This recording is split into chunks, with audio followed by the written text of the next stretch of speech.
Thank you, Lindy. The one thing you missed, Lindy, in your Black History report is March 6th, the day that Mayor for Life Marion Barry was born. And so we have Cora Mastersberry, the First Lady for Life of the District of Columbia, here to talk about her husband, all he's given to the community, and how we're going to remember his birthday tomorrow. How are you, Ms. Barry? How are you doing? I'm fine. How are you doing? Happy birthday, Marion. Yeah, Yes. happy birthday. Happy birthday. You're I mean, very we have celebrated so much in this city, and I'm so, really proud of what you've done to keep his life, his legacy, his name alive. We've got his name on buildings across the city. We've got a beautiful statue in front of City Hall. Share some of that with us. well. Marion, it will always be remembered. As I told him before he died, he said to me one day, "I don't want to be forgotten." I said, "That's impossible." I said, "You have impacted generations of people. Your name will always be in their hearts and in their minds and in their prayers. But we will see to it that also other people will know your works." And so that is just basically a commitment that was made, and also a legacy uh, that is so well deserving that it was not a hard thing to do. I mean, the mayor immediately upon his death uh, put together a commission to establish how we're going to honor his legacy, and out of that came the statue, and that was phenomenal. And then, of course, the summer jobs program was named Marion Barry Summer Jobs Program, for life. And then the council led by Phil Mendelson uh, named the biggest municipal building in the District of Columbia, One Judiciary Square, Marion Barry Jr. building. So it's been a lot going on. There have been people in our community in Ward 8, which you're a member of, resident of, who have tried and are still working on trying to get Good Hope Road changed to Marion Barry Avenue. And so that's a movement that's been headed by Barbara Jones and other people. So it's, the longer he's away from us, the more his legacy grows and the more people begin to able to really appreciate him, because they can make the distance or the difference or do the contrast between, then and now. And when that happens, you always people start, well, if Mayor Barry was here now, it may not have been, but that is the myth, that he could solve all problems. But that's because they knew that if he could, he would. One of the things that I think will be a lasting legacy of Mayor Barry is the Mayor Barry Youth Leadership Institute. And some of I know that they have anywhere from 200 to 300 young people that come to that institute every year. They get to learn not only about who he was, but his work. I mean, going all the way back to when he was with the Student Nonviolent Coordinating Council, SNCC. I mean, all the way back. And it inspires them to become leaders in this community. And we can look at, members who are have run for school board, on the city council. Yeah. All of them have come through. That is a lasting legacy. As a matter of fact, we've started selling T-shirts for the first time. We've never done it, but we got a trademark that says, "I got my first job," or "I got my first summer job from Marion Barry," and they're selling like hotcakes. I believe it. And it is because how they say, "Talk to the T-shirt." Everybody I run into says that. So somebody said, "Why don't we just raise some money for the foundation by doing that?"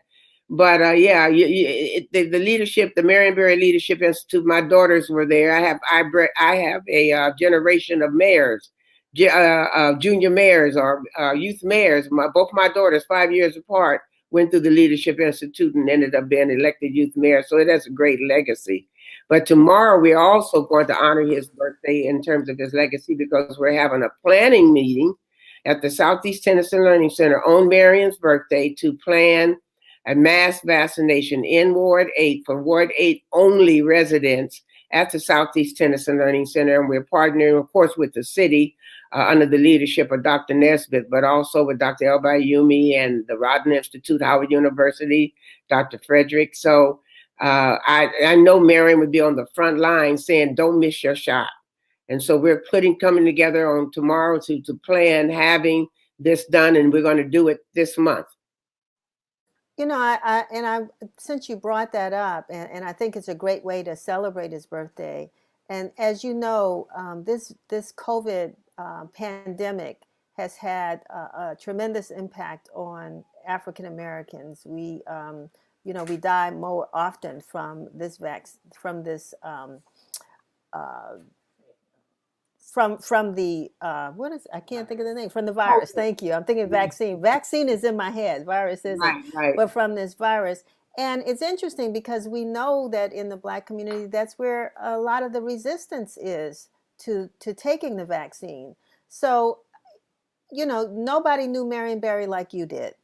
And what do you think he would be saying right now He would about be saying telling right people to now, take the vaccine? he would be saying right now, don't miss your shot. He said many, many, many times that Black people are always on the back end of things that are good and on the front end of things that are bad. And they have a shot here. And a lot of our people have resistance, and they hearken back to many, many years ago of Tuskegee, yet they ignore the fact that they got all those shots to go to school. Anybody who's traveled anywhere in developing countries have had shots for yellow fever, malaria, tetanus. And so this is a disease that has shut the world down.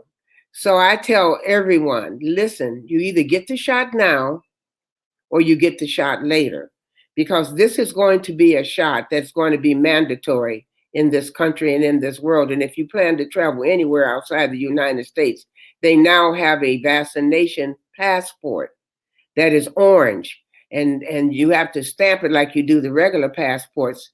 And so you can't get around it. Before, for those of you who have traveled internationally, you have the little yellow card, and you list your little vaccinations, and when you get to customs, they open it up. No, no, no. Now you're going to have the regular blue passport and an orange passport. So Marion would say, be smart.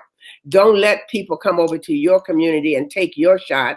Get your shot. Don't miss your shot.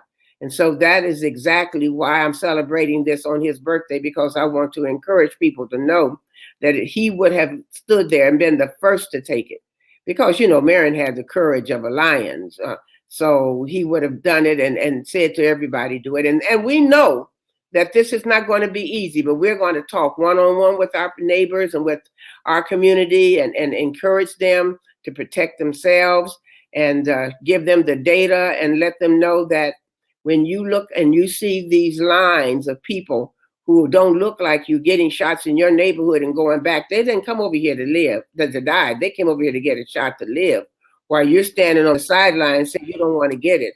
I think you need to rethink that. So yeah, that's not only his message, that's all of our message to our people. But I think you have to work really hard and not just expect them to show up. So we're going to be doing some things like pre-registering through community organizations, and doing all the things that are what I call deterrents. We are going to make it very friendly, and we're going to have some. Marion Barry gave me my first summer job T-shirts given away for the first 100 people who show up and get their shots. So yeah.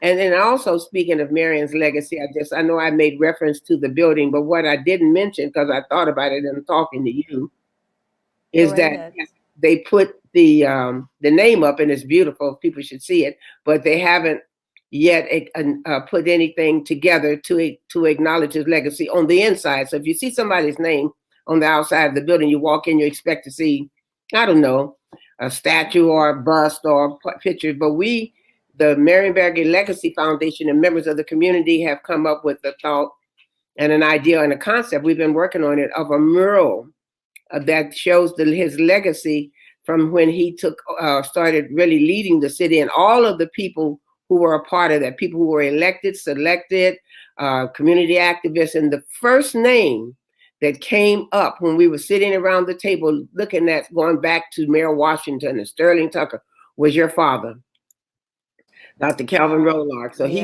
definitely be on that mural.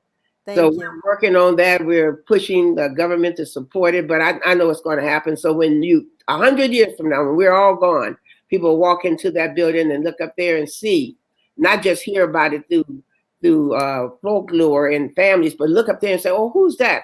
Oh, that was David Clark. He was the, chair of the blah blah. Oh, who's that? Oh, that was Ted Higgins. Or who's that? Oh, that was Abe Poland, who built the MCI arena. So yeah, we're Right. pushing for that as a not only an homage to the service that Marion served, but the people who were with them on that journey.